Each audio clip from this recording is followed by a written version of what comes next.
Good evening and अस्सलाम वालेकुम नाज़रीन, you watching upfront with Mona Alam. आज भी क्योंकि बड़ा जो केयरटेकर सेटअप है और जो निगरान हुकूमतों का क़याम है, असेंबलीज़ का मामला है, इसके ऊपर बाकायदा अब हुकूमत ने 5 रुकनी कमेटी बना दी है।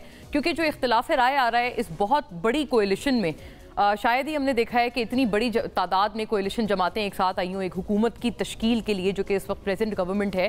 तो तमाम से अब मुलाकातें इस वक्त की जारी है, जिसमें PMLN के तमाम जो बिग विग्स हैं वो मौजूद हैं और वो अपने तमाम एलाइज से मुलाकातें कर रहे हैं। जरदारी साहब से भी मुलाकात हुई है और इसी तरह से दीगर एलाइज से मुलाकातें चल रही हैं। अब देखते हैं कि इसके ऊपर क्या कंसेंसस ये लोग कर पाते हैं। लेकिन नाज़रीन, आज क्योंकि सियासत से भरपूर आज हमारी during the course of program गुफ्तगू है, उसमें हम ना सिर्फ निगरान हुकूमतों के सेटअप के बारे में बल्कि इंटरिम गवर्नमेंट्स के क़याम के हवाले से भी बहुत सारी एक रेवलेशंस हैं जो कि जानने वाले हैं। Don't go anywhere. लेकिन उसके अलावा एक जो बहुत ज़रूरी तस्करा है वो आज मौसम और बारिशों के हवाले से है।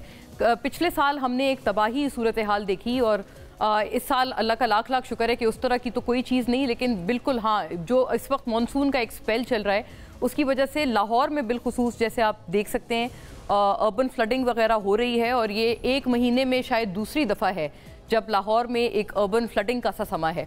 पॉलिटिकली इसके ऊपर बहुत लोग बात कर रहे हैं कि ये किसके दौरे हुकूमत में शहर लाहौर का, क्योंकि वो बारिश को लेकर जो सस्टेनेबिलिटी थी या जो बारिश को लेकर जो एक टॉलरेंस लेवल था लाहौर शहर का खासा बेहतर हुआ करता था। लेकिन इस दफ़ा हम लोग काफ़ी अर्बन फ्लडिंग की सूरत हाल लाहौर में देख रहे हैं और ट्वाइस इन 1 मंथ ये हमने वहाँ पर ये सूरत हाल देखी है।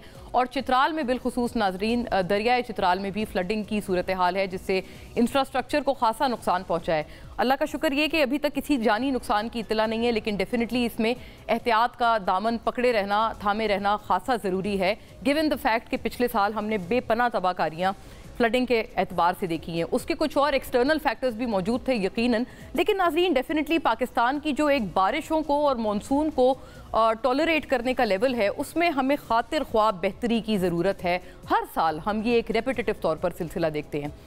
दिस एंड मोर ख़ास तौर पर सियासी एतबार से अपनी गुफ्तगू को ओरिएंट करेंगे। 2 एक्सक्लूसिव सेगमेंट्स हमारे साथ आ रहे हैं upcoming right after a break. Stay with अस।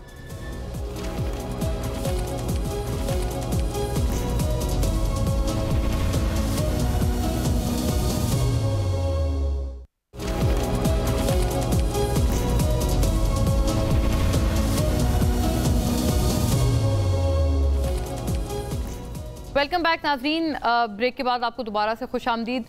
इस वक्त जो हालात हैं और ख़ास तौर पे इलेक्शंस की चूँकि अब आमद है, असेंबलीज डिज़ोल्व होंगी या अपनी मुद्दत पूरी करेंगी, इसके ऊपर अभी भी जो मामला है इतना डिसाइसिव होता हुआ नज़र नहीं आ रहा। लेकिन खैर इलेक्शंस का इनेकाद एक इनएविटेबल चीज़ है जो कि होनी है। तो लिहाजा इस हवाले से मुल्क के मजमूई सूरत हाल को भी लेकर और पंजाब स्पेसिफिक गुफ्तगू के हवाले से इस खुसूसी नशिस्त में एक्सक्लूसिव इंटरेक्शन में मेरे साथ मौजूद हैं none other than Chaudhry Mohammad Sarwar, Pakistan Muslim League काफ के एक बहुत अहम और प्रोमिनेंट रहनुमा लीडर जिन्होंने एक रिवैम्प्ड PMLQ का जो बेड़ा है वो उठाया है, और साबिक governor Punjab, a very renowned parliamentarian. बहुत वार्म वेलकम सर आपको, thank you for gracing the show. आप जब आते हैं हम बड़ी मीनिंगफुल आपसे बातें करने में मिलती हैं, और यकीनन आप क्योंकि माशाल्लाह एक बड़ा पिवटल जगह पे आप हैं तो आपके पास बहुत चीज़ों की फ़र्स्ट हैंड इन्फॉर्मेशन भी होती है।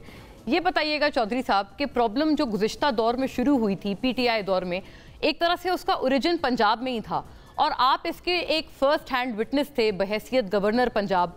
वहाँ पर गवर्नेंस के मसाइल, वहाँ पर एडमिनिस्ट्रेटिव मसाइल कुछ इस तरह से थे कि जिसकी वजह से वो तमाम मामला फिर वफाक पे आया और वो प्रेशर वफाक पे आया। ये बताइएगा सर, अब इस दफ़ा पंजाब स्पेसिफिक भी बात कीजिएगा और मुल्क की मजमूई सूरत हाल पे भी बात कीजिएगा। हमारी मुआशी जो इस वक्त प्रॉब्लम्स हैं, किस जमात के पास इन योर व्यू इसका हल है? क्योंकि तकरीबन हर जमात को पाकिस्तान के अवाम ट्राई करके आजमा के देख चुके हैं, मैंडेट दिया हुआ है सबको। आपने बहुत मैं समझता हूँ कि बहुत अहम मसाइल जो हैं, अहम सवालात जो हैं आपने उठाए हैं, और आपने ये दुरुस्त कहा है कि पंजाब जो है ये पाकिस्तान का सबसे बड़ा सूबा है। 54% ऑफ द पॉपुलेशन पाकिस्तान की जो है वो पंजाब में है, और जब पंजाब चलेगा, पंजाब तरक्की करेगा तो पूरा मुल्क जो है वो तरक्की करेगा। और अगर पंजाब में गवर्नेंस ठीक नहीं होगी, डेवलपमेंट ठीक नहीं होगी, करप्शन होगी, किकबैक्स होंगी, मिसमैनेजमेंट होगी, तो इसके असरात जो हैं वो मुल्क की मईशत जो है या गवर्नेंस पे भी पड़ते हैं। तो ये एक सैड मैं समझता हूँ कि रियलिटी है कि पंजाब में जो मैं समझता हूँ कि तहरीक इंसाफ के हमारे जो लीडर थे, उनका फ़ैसला जो था बुज़दार साहब को चीफ़ मिनिस्टर लगाने का, मैं समझता हूँ कि फ़ैसला वो गलत फ़ैसला था। और फिर गलत फ़ैसले हो जाते हैं, हालांकि लीडर्स जो हैं वो गलत फ़ैसले नहीं करते, लेकिन अगर हो जाएं तो उनको फिर रेक्टिफाई किया जाता है। हाँ, रिवर्स तो कर लेते पूरी हैं। पंजाब की हमारी पाकिस्तान तहरीक इंसाफ के कारकुन, हमारे MNAs, हमारे MPAs, हमारे मिनिस्टर्स, फेडरल मिनिस्टर, तकरीबन सारी पार्टी एक पेज पे थी कि हमें यहाँ पर तब्दीली जो है लानी चाहिए, क्योंकि गवर्नेंस जो है यहाँ पर अच्छी जो है वो नहीं हो रही है, जिससे तहरीक इंसाफ की जो पोजीशन है उसको नुकसान पहुँच रहा है। लेकिन बदकिस्मती से किसी की भी बात जो है वो नहीं मानी गई, और मैं समझता हूँ कि आज तहरीक इंसाफ जो है उसका खमियाजा जो है वो भुगत रही है। तो दूसरी बात जो आपने बहुत अहम की है कि ये सारे आजमाए जा चुके हैं। जी जी, हमने नून का दौर भी देखा है, हमने यहाँ दूसरी जमातों को भी देखा है, फिर हमने जो है वो PTI के भी 4 साल देखे हैं, फिर हमने PDM जो कि यहाँ पर महंगाई ख़त्म करने के लिए आई थी, अपनी सियासत बचाने के लिए आए थे, सियासत अपनी कुर्बानी देने के लिए आए थे, उनकी भी आपने गवर्नेंस जो है वो देख रही है कि यहाँ पर महंगाई दुगनी हो गई है, गरीब आदमी के लिए ये मुल्क जो है जहन्नम बन गया है, कोई किसी कानून नाम की कोई चीज़ नहीं है, रूल ऑफ लॉ नहीं है, जो है इंसाफ जो है दूर दूर तक कहीं नज़र नहीं आता है। तो ये सारी चीज़ें जो हैं बदकिस्मती से किसी भी पार्टी ने आज तक हमारे मुल्क के जो रियल मसाइल हैं, गुर्बत है, यहाँ पर तालीम का निज़ाम है, यहाँ पर रूल ऑफ लॉ है, पुलिस रिफॉर्म्स हैं, जुडिशरी रिफॉर्म्स हैं, पंजाब और साउथ पंजाब को सूबा बनाना है, तो ये सारे वादे सारी जमातों ने किए हैं, लेकिन बदकिस्मती से किसी ने भी आवाम की सही खिदमत जो है वो नहीं की है। अशराफिया ये फरमाइएगा, तो मजे ले रही है जब से पाकिस्तान बना है। आपसे सर ये अर्ज है कि जाहिर है आपने बताया, और अब इस वाले इलेक्शन में एक बहुत नई एक अहम जमात है। एक तो ये कि पाकिस्तान मुस्लिम लीग काफ, आप एक नए रिवैम्प्ड चेहरे के साथ सामने आए हैं, इस पे बताइएगा कि आप क्या एक्सपेक्ट करते हैं कि इलेक्शंस में आप कितने इनरोड्स बना पाएंगे, क्योंकि इससे पहले तो PMLQ को सिर्फ एक किंग मेकर्स पार्टी की हैसियत से देखा गया, क्योंकि चंद सीट्स होती थी, तो जिसने गवर्नमेंट जिसके कुछ नंबर्स कम होते थे चीफ मिनिस्टर बनाने के लिए, उसको PMLQ का सपोर्ट दरकार होता था, और एक किंग मेकर्स पार्टी की पोजीशन से सामने आए हैं। तो क्या आप एक मेजॉरिटी पार्टी की पोजीशन में सामने आ पाएंगे, गिवन द फैक्ट कि IPP इस्तेहकाम पाकिस्तान पार्टी, वो भी आपको पता है सर पंजाब में एक बहुत अहम और एक इन्फ्लुएंशियल पॉलिटिकल ये ग्रुप है, तरीन साहब हैं, अलीम खान साहब हैं, वो भी जाहिर है उनका जो महवर है सियासत का वो भी पंजाब में है। तो आपको लगता है कि ये टफ टाइम आपको इस्तेहकाम पार्टी आपको दे पाएगी, और आप इनके टफ टाइम की वजह से PMLQ गिवन इस फैक्टर के अपने इनरोड्स बना पाएगी इलेक्शंस में?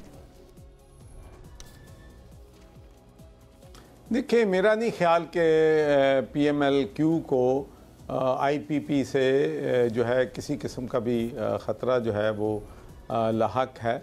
तो हमारी तो जो टारगेटेड सीट्स हैं वो एक लिमिटेड सीट्स होंगी, नंबर तो मैं नहीं बताऊंगा, लेकिन इंशाल्लाह हम अपना जो टारगेट है MNAs का और MPAs का इंशाल्लाह पंजाब जो है उसमें हम इंशाल्लाह हासिल करने में कामयाब हो जाएंगे। देखें, अभी तो हमने चंद महीने हुए हैं इस पार्टी को हमने जो है इसको लॉन्च सही मायनों में आवाम के साथ किया है, मेंबरशिप शुरू की है, और इतने शार्ट पीरियड में मैं बड़े आपको यकीन के साथ कह सकता हूं कि यूथ में अब हमारी जो है अगर नंबर 1 नहीं तो नंबर 2 पार्टी पंजाब में ज़रूर है। हज़ारों यूथ जो है हमारे साथ माशाल्लाह हर हफ्ते हर रोज़ जो है आकर शामिल होता है, और हमने 2 यूथ कन्वेंशन की हैं जिसमें हज़ारों की तादाद में हमारा यूथ जो है बड़े जोश व खरोश के साथ हमारे साथ शामिल जो है हो रहा है। उसके बाद जो हमारा सबसे इम्पोर्टेंट अदारा है वो ज़ाहिर है कि लॉयर्स फोरम है।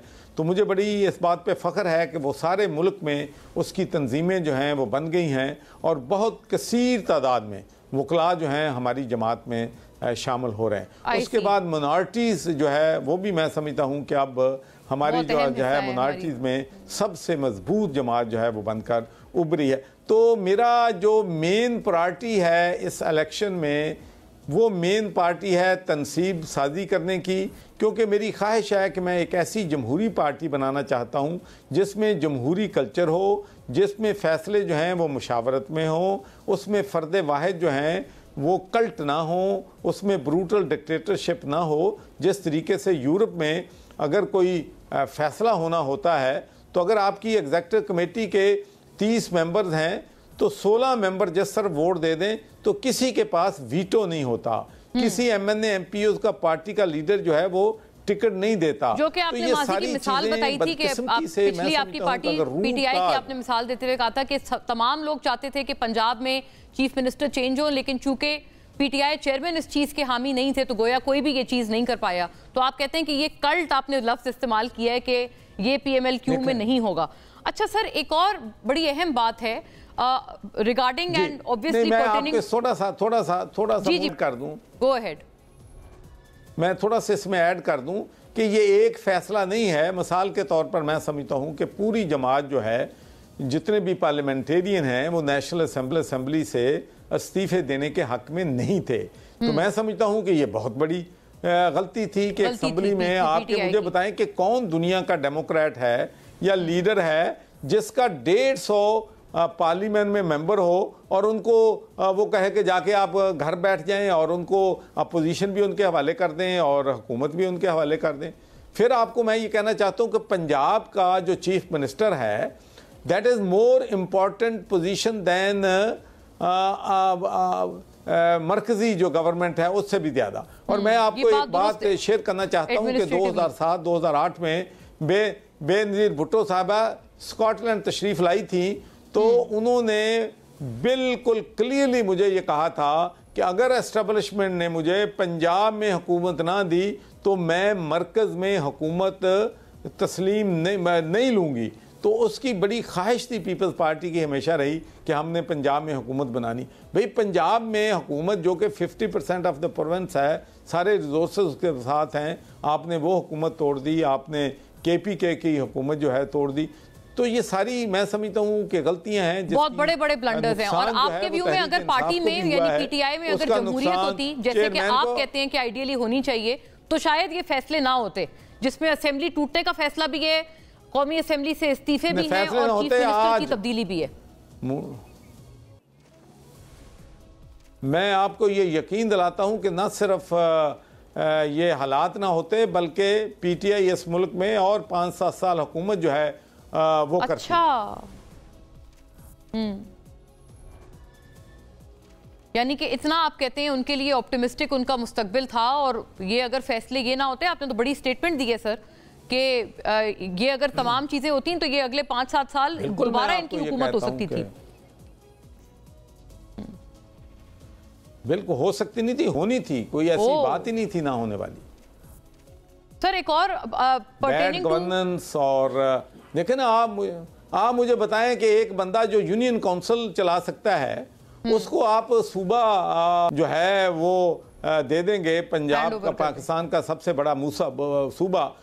तो मैं ये बात अक्सर कहता था जब मैं गवर्नर था, मैं आपको आज से ये भी शेयर करता हूँ, ये मैं आम लोगों से करता था कि भाई एक बंदा अगर मोटरसाइकिल चला सकता है और उसको अगर आप हवाई जहाज का पायलट बना के बैठा देंगे और समझेंगे कि वो चला लेगा उसको, कि इसलिए कि उसको एक खास शख्सियत ने उसको वहां पर बैठा दिया, वो क्रैश नहीं करेगा, तो ये इससे बड़ी गलती और क्या हो सकती है। बहुत दिलचस्प मिसाल है सर, बहुत जबरदस्त मिसाल है।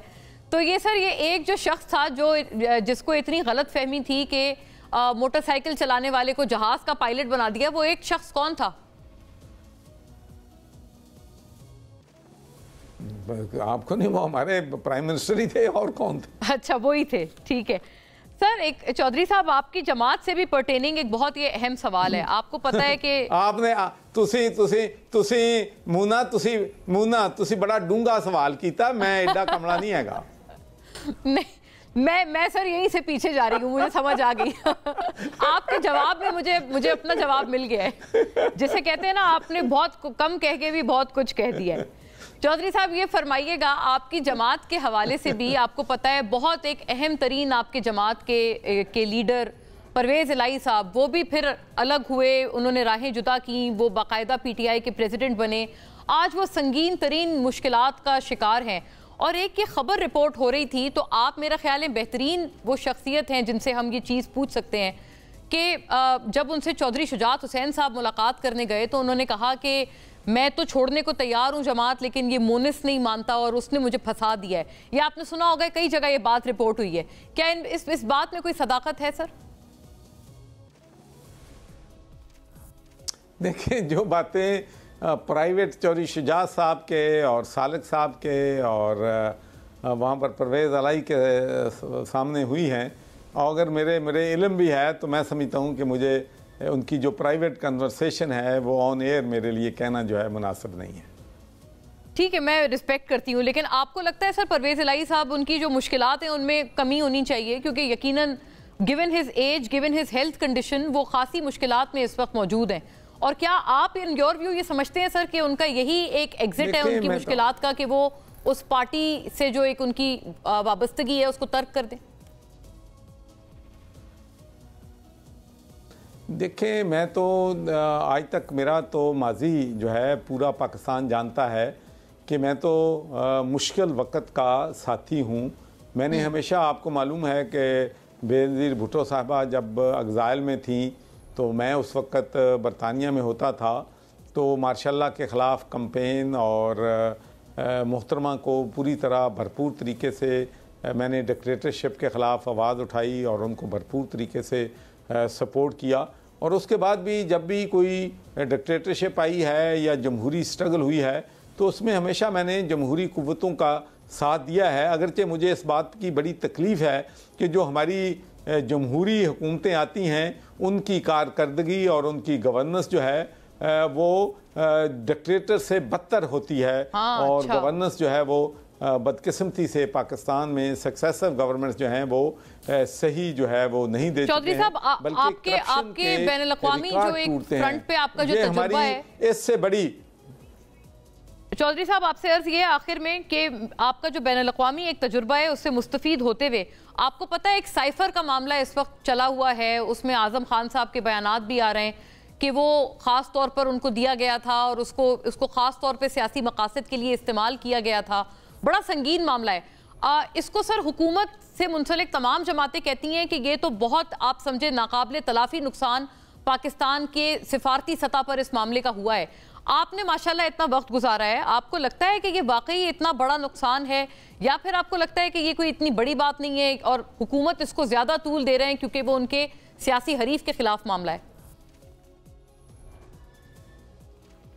देखिए, पहली बात तो ये है कि ये जो साइफर का मामला है या वो जिसका वो बहुत जूनियर लेवल का एक वहाँ पर ऑफिसर था, तो ये जो ऐसी बातें हैं ये डिप्लोमेट जो हैं वो रोज़ करते हैं। हम जो थे, जब बरतानिया में मैं मेंबर ऑफ पार्लियामेंट था तो मैं हमेशा, इवन जब मैं अमेरिकन एम्बेसडर को भी मिलता था या दूसरों को मिलता था तो मैं तो उनको बड़े ज़ोर से कह देता था कि यार ये बुश जो है ये तो क्लाउन है, इसने जो जंग जो है इराक के साथ छिड़ी है ये पूरी दुनिया को नुकसान पहुंचा रहा है, हमें ऐसा प्राइम मिनिस्टर जो है प्रेसिडेंट नहीं होना चाहिए। मैं अपने प्राइम मिनिस्टर को मैंने अपना कह दिया था कि तुम तो बुश के पूडल बने हुए हो। तो ये बातें होती रहती हैं, कोई इनको सीरियस जो है मैं समझता हूँ कि नहीं लेना चाहिए।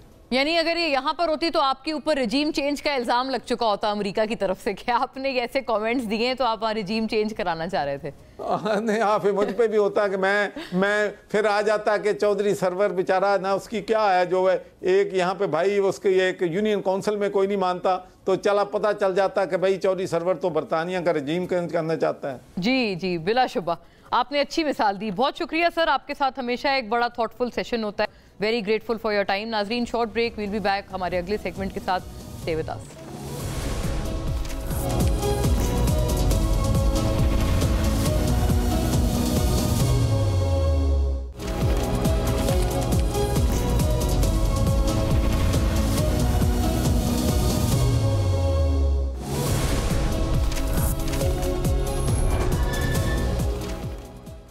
वेलकम बैक नाजरीन, thank you for joining us back after the break. इस खुसूसी सेगमेंट में, इस एक्सक्लूसिव में, I am joined here bye none other than जनाब फैसल वाडा, former federal minister, an authority on politics these days, and I call him a visitor of ours. Thank you for gracing the show, sir. बहुत शुक्रिया आपकी तशरीफ आवरी के लिए। और जब भी आपसे बात होती है, एक रेवलेशंस होती हैं, जो भी आपकी गुफ्तगू सुन रहा हो, बहुत सारी नई बातें पता चलती हैं। शायद ही इससे पहले हमने देखा है, वैसे तो हर दफ़ा सुनते हैं कि केयर टेकर सेटअप लंबा जाएगा, इंटरिम कुछ महीने आएंगे फिर जाएंगे वापस। इस दफ़ा काफ़ी हतमी तौर पर कुछ इतराफ़ से ऐसी बातें सुनने में आ रही हैं। पहले मईशत ठीक होगी, फिर इलेक्शंस होंगे।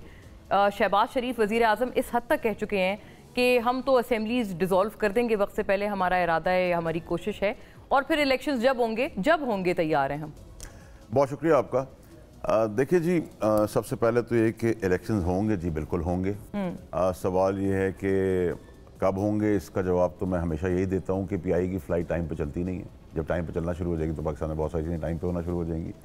So you can relate with PIA flight timings, तो होंगे। यानी इतनी अनप्रिडिक्टेबिलिटी है, आप इसको ऐसे रीड कर रहे हैं? देखिए मौलाना साहब, यहाँ ना आज कोई भी चीज़ ऑन टाइम नहीं होती पाकिस्तान के अंदर। मैंने आपको इसलिए रेलेवेंस के लिए पीआई की फ्लाइट दी कि उसकी पास हिस्ट्री ये आपके स्टेटमेंट कई जगह हमने कई ये फ्लाइट कभी टाइम पे नहीं चलती, तो मैं पाकिस्तान की हर चीज़ को पीआई की फ्लाइट से जोड़ देता हूँ। और वैसा ही मैंने प्रोविंसेस के बारे में कहा था, वो वैसा ही हुआ। सो अल्लाह इज़ बीन काइंड। अभी तक तो जो भी एनालिसिस दिए हैं वो सब ठीक ही जा रहे हैं। Fair enough. और एक ये भी एक ख्याल है लोगों का कि पीटीआई जब पूरी तरह डिसमेंटल हो जाएगी, जब केसेस हतमी अंजाम तक पहुंच जाएंगे, चेयरमैन डिस्क्वालीफाई हो जाएंगे, तब इलेक्शंस होंगे। नहीं, मैं नहीं इसको समझता इस बात को, क्योंकि देखिए पीटीआई डिसमेंटल ऑलरेडी हो चुकी है, कुछ रहा नहीं। पीटीआई के अंदर कोई इलेक्शन में कोई टिकट होल्डर मौजूद नहीं होगा। जो होगा वो देने वाला कौन है मुझे नहीं पता, होगा भी तो वो खुद ही जाके वापस कर देगा।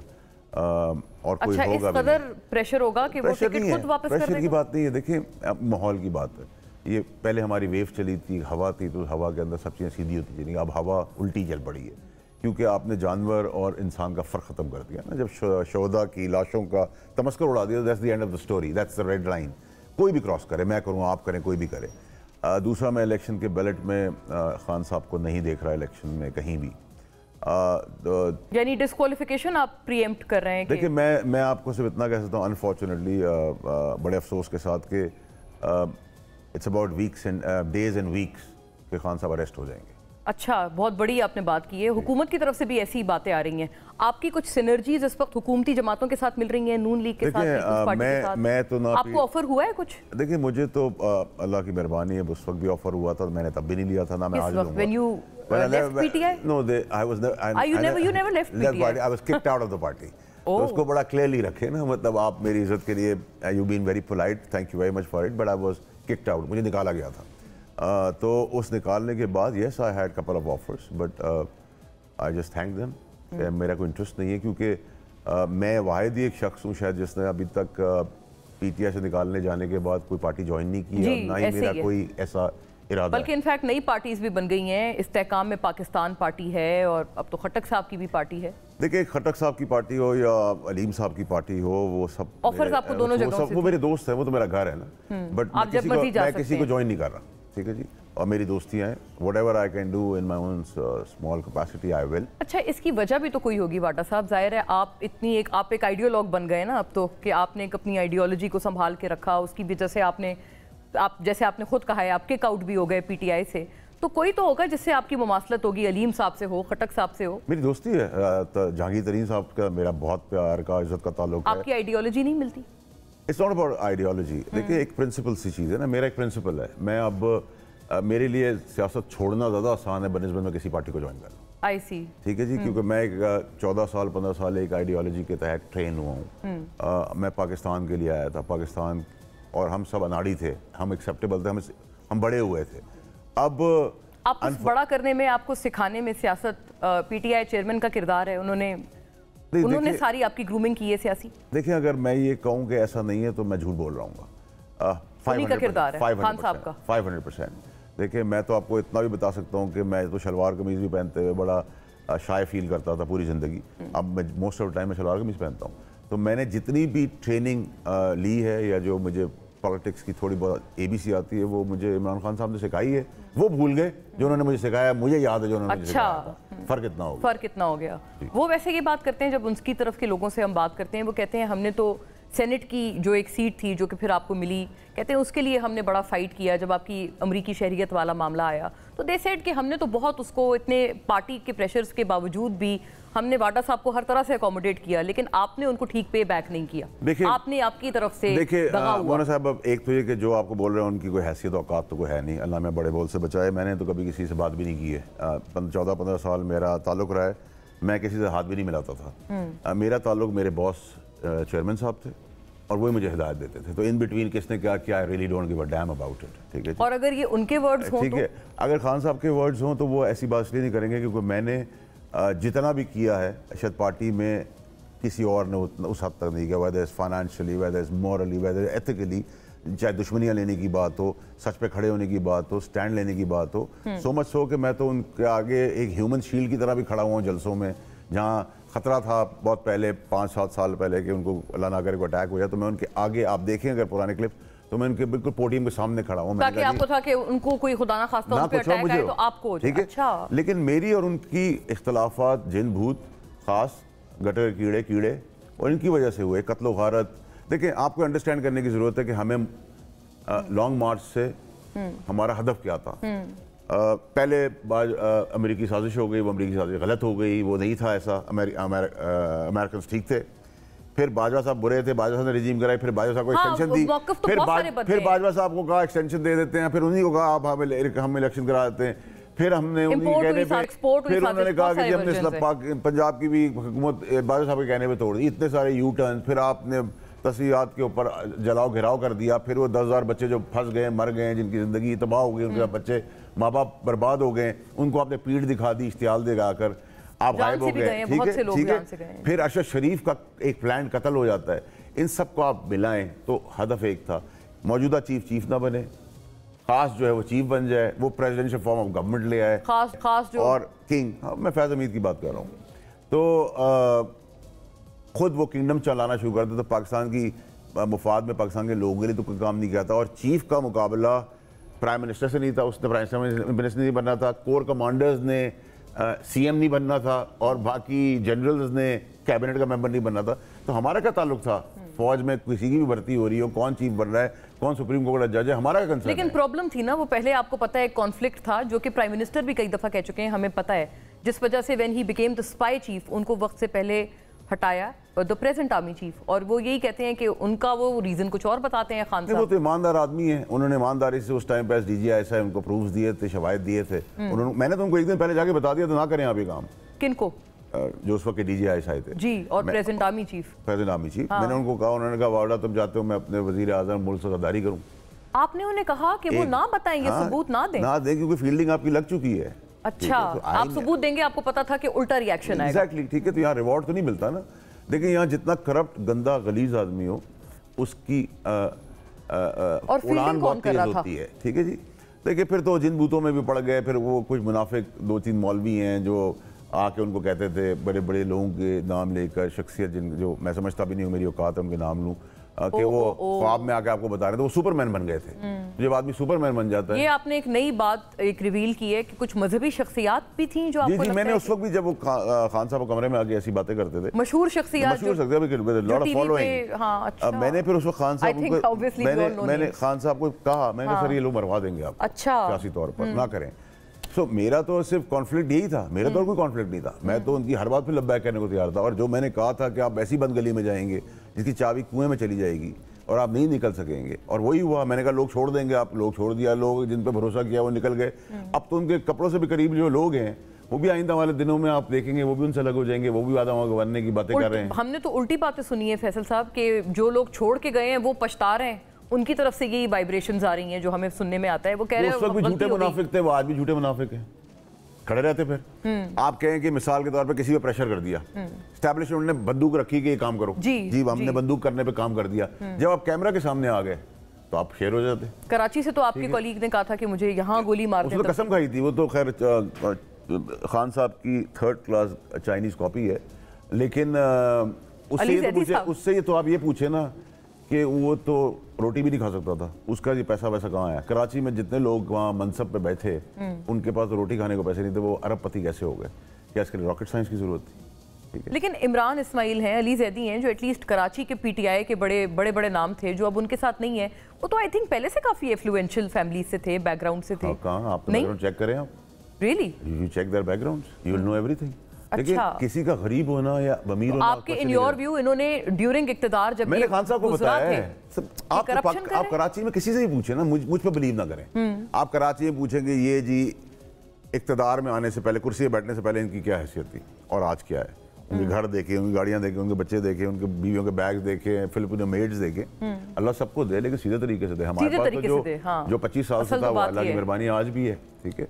So what I am saying is कि देखिए जी मेरा तो कोई लव लॉस नहीं है। और जब आपने ये सारी बातें आपने रिपोर्ट की तो आपको उल्टा पड़ा? आपको भी उल्टा पड़ा? मुझे तो उल्टा नहीं पड़ा, उन्होंने आईबी चेक करा, आईबी मिली हुई थी खास के साथ, और ये खास के चमचे थे, टाउट्स थे।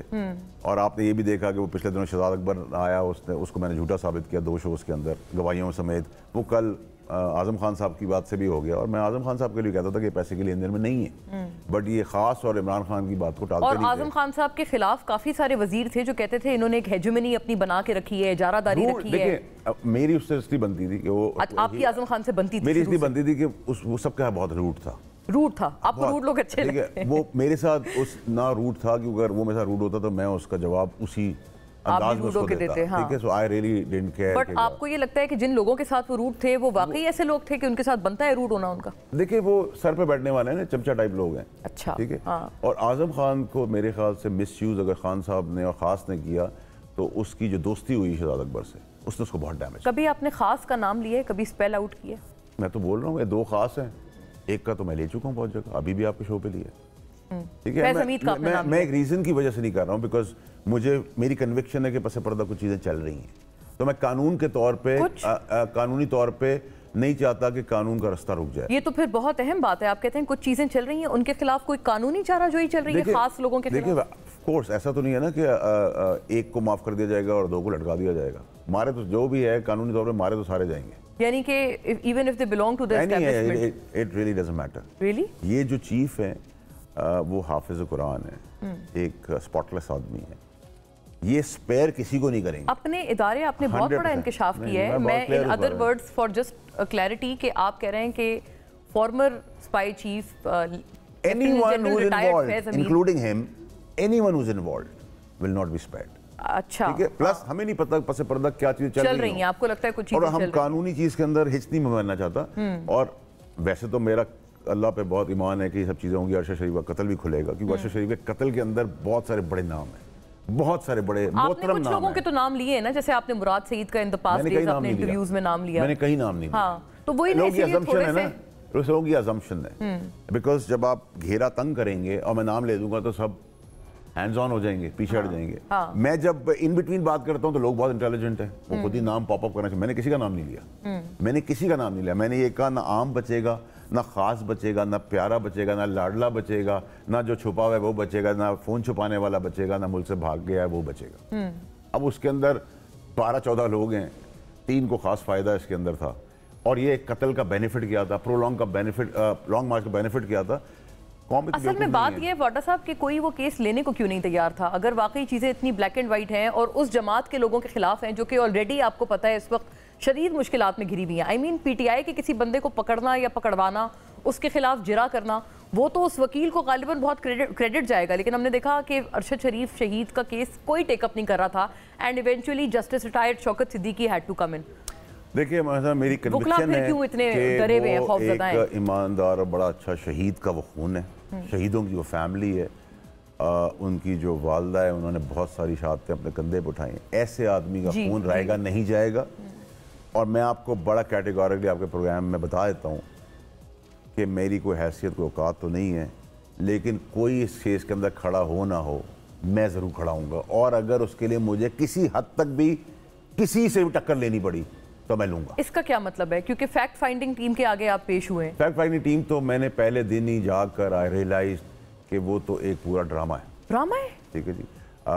मैं एक में अपेयर हुआ and I was not comfortable, क्योंकि सबका एक व्यू बना हुआ था, सब एक साजिश को नई साजिश में तब्दील कर रहे थे। तो आई सेड कि मैं अपेयर होऊंगा, but I later on realise कि मैं क्यों फेयर हूँ, मैं इनको सब चीज़ें क्यों, हालांकि मैंने उनको चीज़ें बताई, बट मैंने देखा कि प्री सेट माइंड है उनका, वो उस साजिश को रैप अप करके दूसरी तरफ ले जाना चाह रहे हैं। किस तरफ ले जाना चाह रहे हैं? वो तो यही चाहेंगे ना कि अगर वो एक ज़ाहिर गवर्नमेंट के अंडर सेटअप हुई हुई टीम है तो वो चाहेंगे कि वो पीटीआई के लोगों की तरफ ही जाए। आप भी उन्हीं के लोगों की तरफ इशारा करें, तो आपके तो इशारे कन्वर्ज हो रहे हैं। देखिए मेरी मोना साहब गुजारिश है, लॉन्ग मार्च का फायदा किसको होना था, अरशद शरीफ के कत्ल से किसको फायदे होने थे, ठीक है, इमरान खान साहब पे गोली चली किसको फायदा होना था, ठीक है, और ये सारा कुछ क्या मुफाद पाने के लिए हमने किया था, ठीक है, ये मेरी डिबेट थी। अरशद शरीफ का कत्ल तो आपको याद होगा, मेरी प्रेस कॉन्फ्रेंस से पहले 22 करोड़ लोगों में एक आदमी आया, बहुत गालियां मुझे पड़ी, बहुत लोगों ने बुरा भला कहा, और फिर मैं ज्यादा डाउट्स उन्होंने इसलिए रेस किए क्योंकि इवन सरकारी टीवी ने आपकी प्रेस टॉक कवर की। देखिए मेरी बात, हर चैनल ने आपको कट किया था कि आपने तो ये कहा था पाकिस्तान ने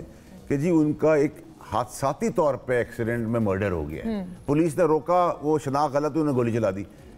उस वक्त पूरा पाकिस्तान और पूरी दुनिया सो रही थी, जिस वक्त मैं खड़ा हुआ और मैंने कहा ये प्लान मर्डर है, उनकी चीजें मिलेंगी नहीं, उनको मार के गाड़ी में बिठाया, अल्लाह माफ करे, तशद्दुद तक फिर बाद में फिर वो सारी बातें ठीक होना शुरू हो गई, फिर पूरा पाकिस्तान भागने लग गया, फिर इन्वेस्टिगेटिव जर्नलिस्ट भी पैदा हो गए, फिर पूरी दुनिया ने उसको लाइट दी।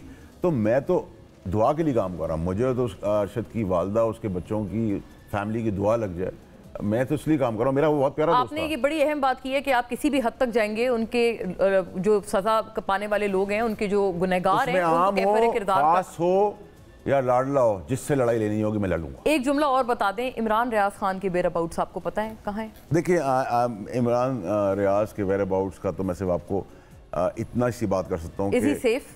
देखिए सारी ये गेम थी पैसे की, यूट्यूब के अंदर इनकम की, I'll be very fair। Imran साहब की गेम थी। सारे जो यूट्यूबर्स हैं जो मेजर लगे हैं वो तो पैसा कमाने के लिए लगे हुए ना, जो बिकता है वो बेचते हैं, उससे उनको पैसे मिलते हैं, कोई पाकिस्तान की खिदमत नहीं कर रहा। एंड सेकेंडली ये भी हमने देखा है कि बहुत सारे लोग मजबूरी के तहत, डर के तहत अपने आप को लाइमलाइट में लाने के लिए खुद भी गायब हो जाते हैं, खुद भी छुप जाते हैं, फिर नमूदार भी हो जाते हैं, ठीक है, खुद भी छुप जाते हैं। ये तो आपने बहुत क्लैरिटी से आपको बता रहा हूँ आपको मैं, मुराद सईद है, हमाद अजहर है, खुद ही छुपे हुए ना, तो मैंने आपको मिसाल भी दे दी। लेकिन तो उनके तो बाकायदा कोर्ट्स बोल रहे हैं कि वो कहाँ हैं, और उनको जाके पुलिस चीफ कह रहे हैं कि हमने तो पूरे पाकिस्तान में ढूंढ लिया। कोर्ट्स की तो बात इसलिए मेरे ख्याल से तरामन नहीं करें क्योंकि बलूचिस्तान में एक गाड़ी के नीचे एक पुलिस वाले को दे दिया गया, उसकी वीडियो आ गई, वो बरी हो गया, ठीक है। तो इस मुल्क में आप इंसाफ की तो बात ही ना करें ना। वेरी इंटरेस्टिंग, ठीक है जी। और प्लस ये भी आपने देखा कि वो जो थर्ड क्लास कॉपी है चाइनीज कराची की शख्सियत इमरान खान साहब की, उनकी फैमिली ने भी कोर्ट में केस किया था कि वो मिसिंग है, फिर उन्होंने कहा मैं मिसिंग नहीं था। तो देखिए ना, तजाद होता है ना, ये गेम होती है। अच्छा, आप तो यानी कि ये कि जितने वो लोग हैं जिन्होंने अपने आप को मिसिंग कहा, इंक्लूडिंग आजम खान साहब भी, जो कि फिर देखिए आजम खान का तो मैंने पहले ही कहा था कि देखें जी वो पहले भी पीएम हाउस में, उसका दिमाग ऐसा है, वो गुस्से में आके 3 दिन के लिए पीएम हाउस से अच्छा, ये पहले भी वो कर चुके हैं कि वो रूपोश हुए हैं, राइट। थैंक्स अ लॉट वाडा साहब, it was rather a telling interview. I am sure नाजरीन जो रेवलेशंस आज की इस नशिस्त में हमें मिली हैं वाडा साहब से, they are indeed going to go a long way. Thank you for watching, join us back इंशाल्लाह नेक्स्ट वीक। अल्लाह हाफिज़।